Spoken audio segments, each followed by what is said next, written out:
دا زمونږ نواز شریف حکومت چې کله راغی دغه 26-27 سال مخکې په دغه وخت کې زه حرمینو کې وم لکه عمرې له تللی وم مخکې به زه هر کال تلم اوس طاقت نشته تللی نه شم زه جده کې وم چې خبر شوم نو ما ده ته خط لیږلی وم د نواز شریف ته مې خط لیږلی وم جدې نه مې لیږلی وم خط کې ما دا لیکلي وو چې ښه وشوه ستا مشري راغله الله دې توفیق درکړي خو دا ملک جدا شوی دی شرعي نظام لپاره لکه دا د مسلمانانو برخه الله ورکړه وو دې نه غټ نعمت نشته اوس تا ازمایش کې راغللی نو که ته شرعي نظام قایم کې دا مې دته خط کور ته لیږلی وو ته شرعي نظام قایم کې ته به سرخرو شي د الله رسول په نسبانې او د نیکانو بندګانو د ښو خلکو په نسبت ته ډېر سرخرو شي ستا به عزت وشي ځکه موږ مسلمانان یو زمونږ تعلق د کفري قوانینو سره شته یې نه دا مې ورته ولیکل خط کې داسې اوږد خط و امې خدای تعالی توفیق راکړي بیا مې ورسره ولیکل که چېرته ته څه ونه کړې نو تاله به لوی نقصان وشي چنانچې هغه خط باندې ده عمل وکړو اما لیکل دي ځان څخه دا مخکې ورځې تېر شوي دي چنانچې خلکو ته یې وویې او دا چې څونه ودو سره یې خبره اتره وکړه نو دا جمعې ورځ باندې د اسمبلۍ نه باقاعده پاس شو دا شوې ده او زمونږ مولانا فضل الرحمن صاحب په هغه ورځ چوټي کړې وه لکه خوشحالۍ نه ما هم ټولو ته اطلاع کړې وه چنګه ہو گیا خوشحاله شو د اسمبلۍ نه ټولو پاس کړه خبره چې زمونږ نظام به اسلامي څومره ښایسته خبره ده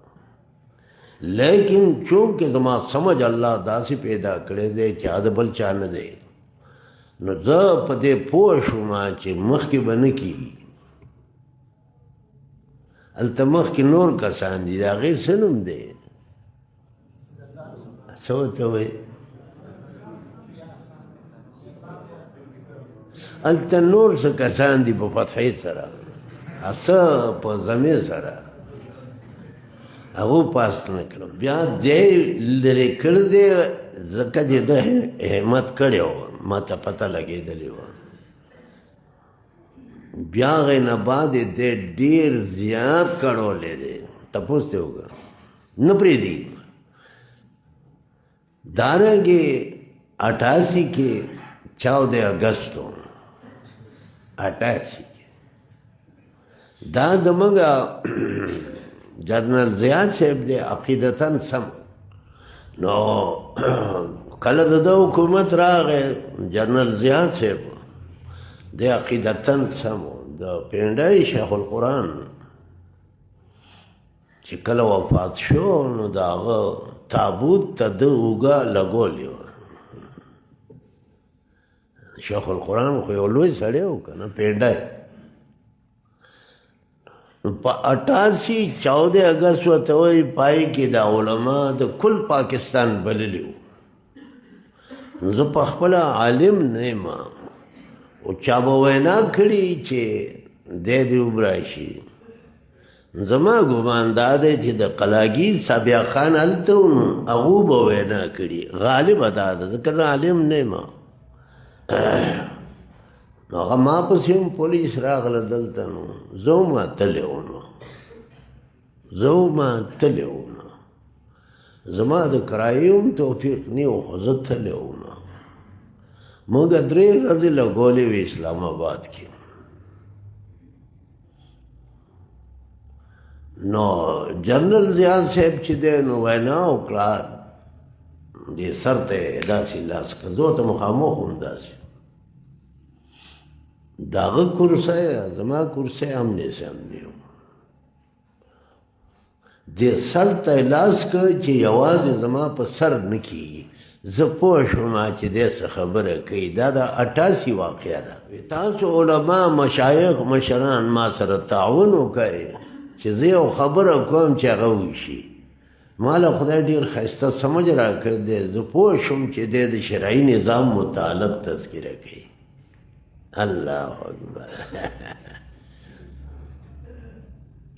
دا بادشاهان چې راشي ستا پاکستان کې نو هغه ځای کې بیا تورای باجې ډولګي وډې کېږي تن تن تن تن تن تن دغه حال کې علما ناست دي تن تن تن تن تن تن هغې ته به ودرېږي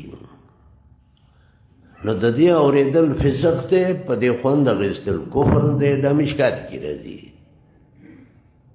نو دا نور خلک پاسېد او ضیا صاحب راغی چې هغه سټیټ باندې ودرېده دا تن تن شروع شو زه کېناستم زه پښتون یم زه کېناستم تن تن تن نور خلک ولاړو زه ونه درېدم ضیا صاحب مخامخ نو ما ته یې کتل او ما چې دی نو ماما صاحب ته کتل چې دی به اوس څه ووایي چې ټول پاڅېدل سره زما نه نو ته ولې پانڅېدلې نو هغه ما ته کتل دې عاجز ماما ته کتل